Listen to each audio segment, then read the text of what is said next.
хэлний статусыг бүгдийг тогтоочихсон. Ямар хэлийг их хэлэх үү? Ямар хэлийг улсын хэл гэх үү? Ямар хэлийг албан ёсны хэл гэх үү гэдэг. А манайх бол бүгдийг хутгадаг. Тийм учраас нөгөө их хэл гэдэг ойлголтоо буруу хэрэглээд 9 сарын 1-ний их хэлний өдөр гэж нэрлсэн мөртлөө ярьж байгаа зүйл нь бол монгол хэлний асуудал буюу монгол улсын үндэсний одоо албан ёсны хэлний тухай яриад байгаа юм. Цаашид бодлогын ямар өөрчлөлт байх ёстой вэ? Бодлогын өөрчлөлтөөр хэлний хуулийг гаргахад бол зөв явсан юм байгаа шүү дээ. Бид бол 15 эрдэмтэд тэр хууль дээр ажилласан. Иргэний танхимаар хүртэл гарсан. Яг цаашаа гарах үедээ бол тэр хэлний хууль дотор үнэхээр хэрэгжүүлээч гэж шахахад хэцүү болсон заалтууд орж ирсэн байхгүй да. Тийм учраас энэ их хэлний талаарх асуудал бол тэр хэлний хууль дотор байгаа. Үндэсний цөөнхий хэлийг хамгаалах ханаа дээр гэдэг. Одоо Монголд ч бас казак үндэсний цөөнх байж штэ. Тэр заалтууд орчихсон. Тэгсэн мөртлөө бичиг үсгтээ хутгалдуулаад одоо ингээд хэлний хууль дотор хэлний бодлого гэдэг хэлний үндэсний зөвлөлийн хийх ажлыг маш өргөнөөр томьёолж өгсөн байгаа байхгүй юу. Гэтэл тэр байгууллага бол ерөөсөө Монгол улсын гадаадд бол Монголд байж байгаа хэлний том цар хүрээтэй улсын хэмжээний асуудыг шийдэх байтал чинь одоо бага монгол хэлний асуудал шийдэд яваад байгаа шүү дээ. Тойл бичих ч юм уу, нэр томьёо ч юм уу, энийг бол өөр байгууллагууд хийдэг байхгүй юу. Тийм учраас бид нэр бол энэ гаргачихсан, байгуулчихсан байгууллагуудыг бол яг жинхэнэ бодлогын барьсан зөвөөр явуулах хэрэгтэй. Тиймийн тулд хэлний хуулийг дахин өөрчлөх шаардлага байгаад байгаа юм л та. Тэ.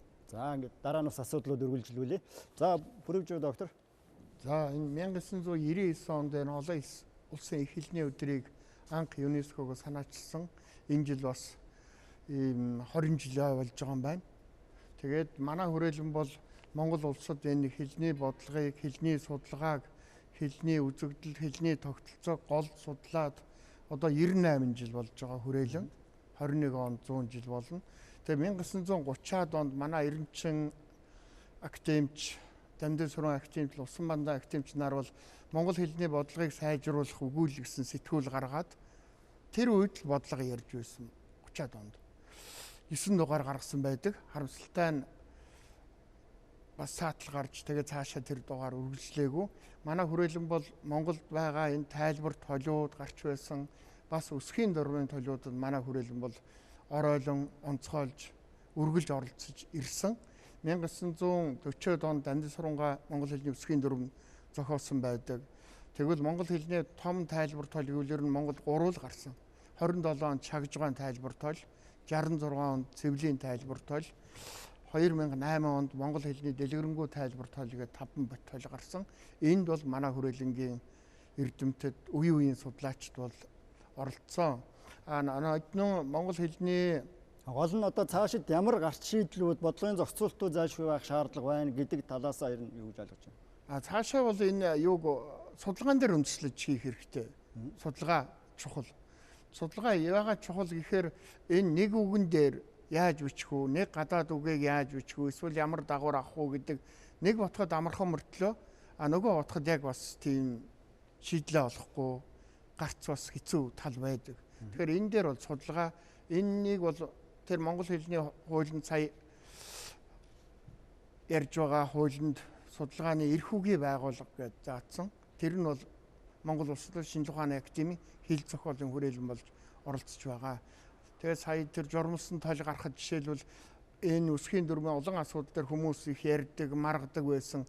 Тэр тоол гартаас хойш энэ асуудал ингээд намжаад нэг жигд болоод явж байгаа сайн тал байгаа. За дашнам уу. Ер нь одоо энэ судалгааны ажлыг яаж одоо зөв уйлдрлоор бодлогоор дэмжих боломж байна гэсэн үг. Тийм ээ, энэ хэлний бодлогыг боловсруулж судлах энэ нэг тал юм. Ер нь бол ер нь явж хэлний зөв хэрэглэгчтэйгээ бид нэр ажиллах ёстой. Хэрэглэгч маань монгол хэл бол миний одоо бахархал үн цэнтэй зүйл юм байна гэж бодохгүй. Монгол хэлээ хайрлаж хамгаалъя гэж бодохгүй. Би монгол хүн шүү энэ төрөлх хэлээрээ ярих ёстой гэж бодохгүй бол хичнээн ч бодлого явуулаад тогтоол шийдвэр гаргаад тэрний зөв тогтлыг судлаад гичнээн хэрэглэгдэхүүнийг одоо бий болгоод эн чинь өөр хүртээлгүй юм л да. Тэгэхээр манайд нийгэм болж байгаа үзэгдэл чинь бол одоо тийм л байна шүү дээ. Өнөөдөр маш их олон хэлийг бол сурах хүсэлтэй өөрийнхөө хэлээс илүү. Гэр орондоо ч гэсэн баг одоо монгол орсон ярьдгүй айлууд олон болд. Олон орнууд сурж байгаа усуу тэр өөрийнхөө соёлыг тэр хэлийг монгол хэлнээсээ илүү гэж үздэг. За тэгээд магадгүй одоо нэг айлын чинь ачтай хоёр орон тэр үр хүүхэд нь байдаг бол хоорондоо харилцах хэлгүй юм болж байна. Тийм учраас бол би одоо сургалтын төвшөнд монгол хэлэн бол ерөөсөө эхний ээлжинд бид нар бол монгол хүн юм бол монгол хэлээрээ ярих ёстой. Монгол хэлээ маш их баялаг хэлийгүүд бид нар эзэмших ёстой гэдэг тэр ухамсар тэр ойлголт бол нэвт шингэсэн байх ёстой. Бүр хүүхдээсээ эхлэн. За хоёрдугаарт бол энэ сургалтын хүрээнд бол энэ гарч байгаа зэгцэлсэн, судалсан за тэгэл одоо энэ тойл бичгүүд ер нь хэрэгжилж чаддаг юм бол хүрэлцээтэй байна дөө. Олон жил бол монгол хэлнийхэн төлөө анхаарсан, тэрний төлөө зүтгэсэн гавьяатай энэ улсуудыг бол бид нар бол одоо тоочоод яриад барахгүй. Гэтэл нэг талд нь тийм их баялаг байсаар байтал, тийм их одоо өв соёл байсаар байтал, нөгөө талд нь нөгөөхөн өрн таран хийж тоохгүй шүү. Тоохгүй байхад бол гिचнээ одоо үн цэнтэй юм гिचнээ одоо гэлцэл болсон юм чиний өмнө байгаад бол нэмэр баг. Тийм учраас бол бид нар одоо энэ монгол хүн болгон өөрөөсөө одоо ингээл хаяг энэ төр журам дүрм гаргаад хууль гаргаж байна. Тэгэл гаргаад одоо нэвтрүүлэгч гэсэн ингээд бид нар ярьж байгаа мөртлөө тэгэл дараагийнх нь нэвтрүүлэг нь ингээд элдэ үг хольсон, буруу зүрх хэрэгэлсэн. Хэл гэдэг чинь бол одоо таны мэдхгүй ойлголтын одоо төвшнийг үзэж байгаа ш. Нийгмийн ухамсарын хэмжээ үрэн чинь. Тэгэхээр бид нар бол тэр том талаас нь харахгүйгээр зөвхөн өнөөдрийн нэг юм жижигэн чи тэгж гэн ингэж гэн гэсэн юмтай яах юм бол өөрөө энэ хэлний хамгаалах энэ сайхан үн цэнт соёлоо бахархлан одоо хамгаалж хайрлуулж чадахгүй төрнө гэж бодож байгаа. Би бол өөрөө хэрэглэгч юм л да. Зохиолчин гэдэг чинь одоо аль болохоор их баян хэллэгтэй, тансаг хэлтэй юмыг маш сайхнаар илэрхийлэгч байх зүгээсэл дандаа хэлжүүл надад бол хамгийн үн цэнтэй, хамгийн нандин багаж мэтэл одоо бодогч шүү дээ. Тэгэхээр хүн болгон бол тэгж чадахгүй л одоо гол нь байгаа. Тэгээ одоо энэ 90 оноос хойш бол энэ их замбраагүй байдал чи ерөөсөө л одоо өөрийгөө нэг мундаг гэж утсан би л мэдэж байна гэсэн миний энэ одоо бичиж байгаа, ярьж байгаа, хэлж байгаа одоо хамгийн зөв нь тэр хэний докторийн судалгаа тэрний ярьж байгаа юу байна гэсэн ийм нэг үгүйсгэлийн өөрийгөө одоо бүх тэр дүрм журмын соёлын дээр тавьсан энэ үзэгдэл хүч нь бол маш газар авлаа шүү дээ. За тэгээд залуучуудын орон учраас энэ дуурайх одоо нэг юм сурж мэдж байгаа үед бол хүн нэг тийм маяглах юм уу тэр цаана мэдж байгаа юм нь өөрийнхөө унган юмнаас илүү ч юм шиг сандаг тийм үе байдаг л да. Одоо нэг тийм л үетэй тэгээд энэ үе маань бүр одоо бид нар анхаарахгүй бол энэ нийгмийн үзэгдэл маань нийгмийн бодит амьдрал маань одоо өнөөдөр болохоо болчлоо гэдэг дээр л судлаачид энэ одоо хэрэглэгчид төрийн бодлого явуулж байгаа хүмүүс бүгд л санаа зовж эхэлж байна. За тэгээд энийг өнөөдөр одоо дэлхийн хэлний ийм өдрийг бид нэр биеиндээ одоо энэ өдөр бахархлын өдөр болгож биеиндээ одоо юу гэдэг юм баярын илгээлт явуулж эн чинь бас нэг л соёл бий болж байна. Эн чинь бас нэг хүн хэлхээс хэдий сан хэлхээс нааш гэж бас нэг анхааруулад эн чинь бид нар бол энэ хэлний эзэд юм шүү. Эн чинь бид нар санаа тавихгүй бол өөр хэн ч энэ чинь одоо хөгжүүлэхгүй сайхан байхгүй шүү гэдэг ухаарж ирнэ гэдэг бол би том алхам гэж бодож байна. За үндэсний зөвлөлийн төлөөлөл сонсъё. Одоо цагийн судалгааны асуудал хэл шинжилгээний тухай хэл шинжилгээ ухааны хөгжүүлэлттэй холбоотой чиглэлээр бодлогын бас бодиттой хөшүүрэг зохицуулт байна уу? Бид нэр одоо боловсруулж байгаа бодлогын бичвэр нийтийн хэл дотор юуг хамруулахын за хэл шинжилгээ гэх юм бол онлын хэл шинжилэл, хавсрах хэл шинжилэл, тодорхойлох хэл шинжилэл тэрэн дотроо маш олон салбараар дэлхийн нийтэд хөгжиж байгаа. Тухайлх юм бол шүүхийн хэл шинжилэл, компьютер хэл шинжилэл, хүн судлалын хэл шинжилгээ гэх мэт ийм залуу салбарууд бий болж байгаа. Тэгэхээр энэ салбаруудыг Монгол улсад нутагшуулах, эдэршүүлэх, цааш нь улам их хөгжүүлэх тал дээр энэ бодлогын бичиг баримтад илүү нарийн тусгаж өгж байгаа бид бүхэн. Тухайлбал ямар бодлогоор илүү их дэмжих эерэг байдлыг бий болгоно гэсэн үг үү?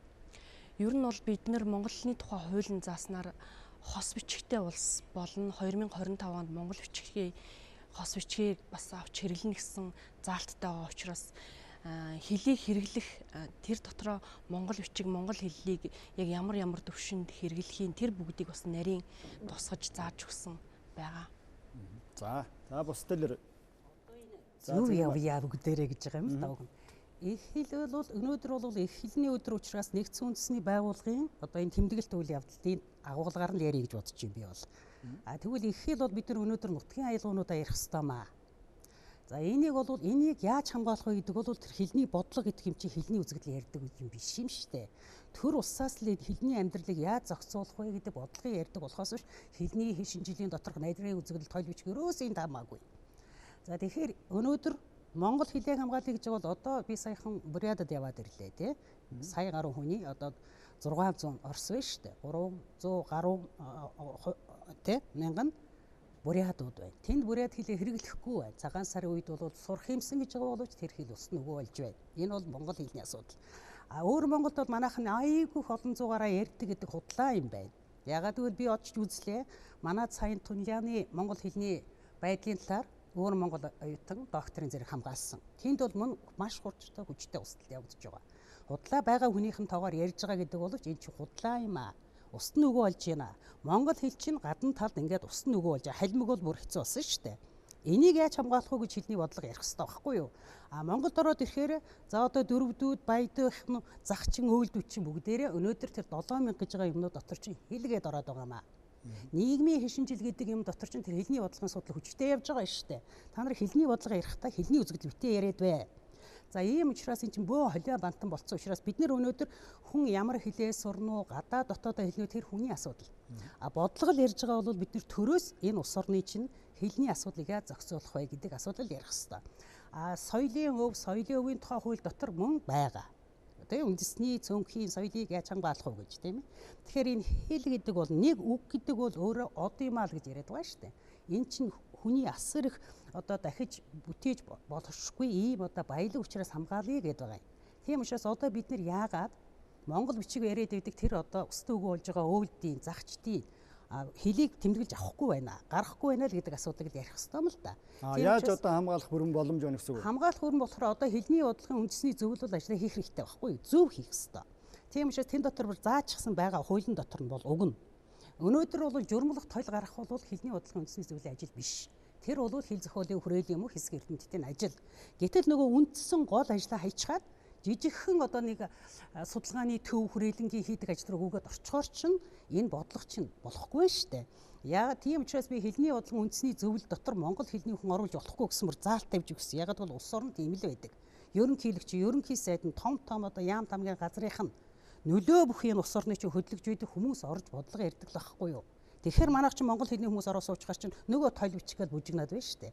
Тэгээд нөгөө үндсэн төрөөс барьж байгаа бодлогын чинь газар буруу ажиллаад байгаа учраас энэ одоо өнөөдөр бид нэр хүртэл хэлний бодлогын судалгаа хөгжсөн гэж би яриад байгаа. Энэ чиглэлийн докторууд хамгаалцсан байхад ийм болох юм яриад тэр бодлогоо хэлний нарийн үзэгдэлтэй холчихсон учраас бидний бодлого бодлоод байгаа юм.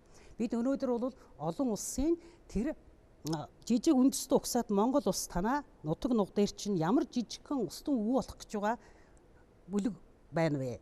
Тэднэрийг хамгаалаач л гэсэн өдөр шүү дээ. Тийм учраас бид нэр тэрийг л ярих хэрэгтэй юм байхгүй юу? Гэтэл одоо хаминганд чинь 300 хэдхэн хүн үлдсэн байж байгаа. Тэрийг яах юм? Америкийн нэгдсэн улсаас ирээд доктор оюутнууд нь бичээд одоо аваад явцсан шүү дээ. Тэ одоо манай туваачууд байна, тэ нөөлдүүд байна. Дараа нь одоо 20 жилийн дараа бид нэр тэндээс суугаад би чинь баяд хүн шүү дээ. Яаж баядаа ярьдаг байсныг би сонсмоор байна гэж би Америк явах гэдэг шүү дээ. Энийг эхлээд хамгаалах ёстой ба. Тийм учраас нэгдсэн үндэсний байгууллага бол хүний эрхийг, хүний хэлний эрхийг, хүний оршин тогтнохын эрхийг л хамгаалахын тулд энэ өдрийг гаргасан учраас бид нар өнөөдөр энэ үгүй болох гэж байгаа юм дээр даруухан одоо тэр соёлын өвийн тухай хууль, Монгол хэлний хууль дотор байгаа энэ заалтуудыг тодтомор болох хэрэгтэй. Одоо нэг шинжлэх ухааны академи дээр бол тэр нутгийн аялал судлалд нь хаана явна вэ? Тэрэн дээр юу хийж байгаа юм? Ямар видео бичлэг хийж байгаа юм гэдэг энэ асуудал чинь өнөөдөр яригдах хэрэгтэй байхгүй юу? За баярлалаа. Эрхэм үзэгчдээ парламентын хэлцүүлэг нэвтрүүлэг үргэлжилж байна. За энэ удаагийн хэлцүүлгээр их хэлний хэрэглээ, хөгжил, хамгаалалттай холбогдох зарим асуудлаар нийгмийн төлөөллүүдийн байр суурийг хүргэж байна. За олон улсын байгууллагын хувьд улс орнуудад хандаж их хэлээ хамгаалах, хөгжүүлэх хэрэглэхтэй холбоотой зарим одоо уриалга зөвлөмжүүдийг жил болгон гаргадаг. За энэ жилийн хувьд бас захин уриалга гаргаад байгаа. За энэ уриалгыг үзэж та бүхэнд дахин сануулж одоо бичлэгээр бас хүргэе. За мөн их хэлний үндэсний зөвлөлийн ажлын алба болон одоо зарим эрдэмтдийн хамтарсан бас судалгаагаар дэлхийн эхлэлний байдал өнөөдөр ямар байна вэ гэдэг дээр дүгнэлт судалгаа хийсэн байна. За энэ бичлэгийг одоо үзүүлье. Парламентын хэлцүүлэг нэвтрүүлэг үргэлжилж байна.